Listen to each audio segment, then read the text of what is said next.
Thank you so much. Thank you. And don't forget about the mayor. We have a meeting with the mayor. We have to be on schedule. Okay, so make sure that I don't run over time. Because you remember what happened last time, right?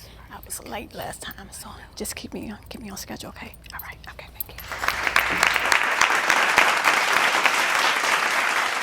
Thank you guys for being here. I appreciate you guys coming today. So I want to ask you guys a question, right? How many of you guys are breathing right now? Right, everyone, right? We're all breathing, right? So what that means is that we are alive. We are alive in our bodies. But what it doesn't tell us is whether or not we're walking in our purpose, right?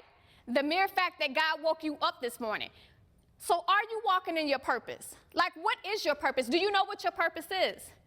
Right? I want you guys to think about that real hard. Because people died yesterday. People died last week. People died last year, and people are still dying. So I need you guys to think about that. What is your purpose? What is the reason that God continues to wake you up day in and day out? What are your gifts and your talents? What are you guys doing? How many of you guys have children in here? Right? What are you setting up for your children right now? What are you setting up for them? What is the plan? What is the end goal?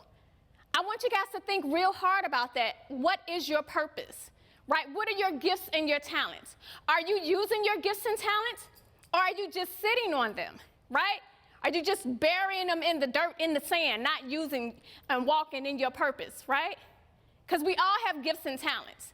We all have gifts and talents. So I want you guys to think about what your purpose is. Because you not walking in your purpose and calling could very well mean death and life for another person.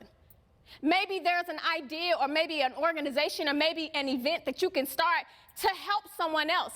Maybe there's something that you can come up with that's going to help keep children safe, right? Children were just killed last week.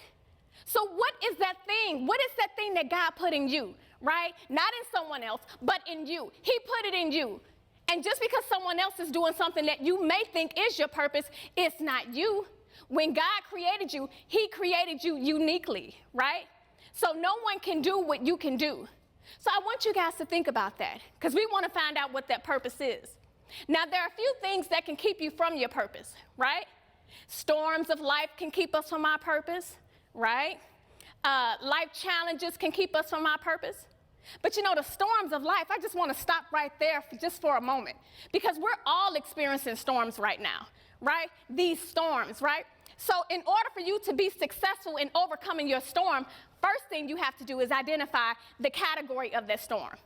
If you're dealing with a little thunderstorm, you can probably get away with praying one time a day. But if you're dealing with the Hurricane Katrina, oh, you best believe you need to pull out all the stops. You need to be praying. You need to be fasting. You need to be literally walking around your house quoting scriptures at the top of your lungs, right? Because that is how you will get through your storm.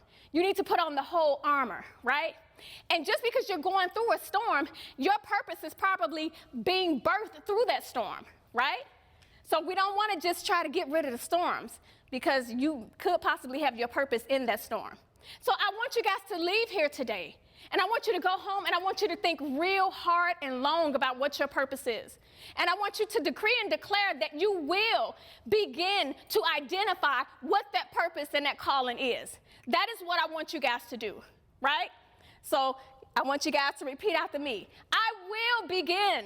I will begin the journey to identifying my purpose. My purpose. Okay, that's what we're going to do. All right.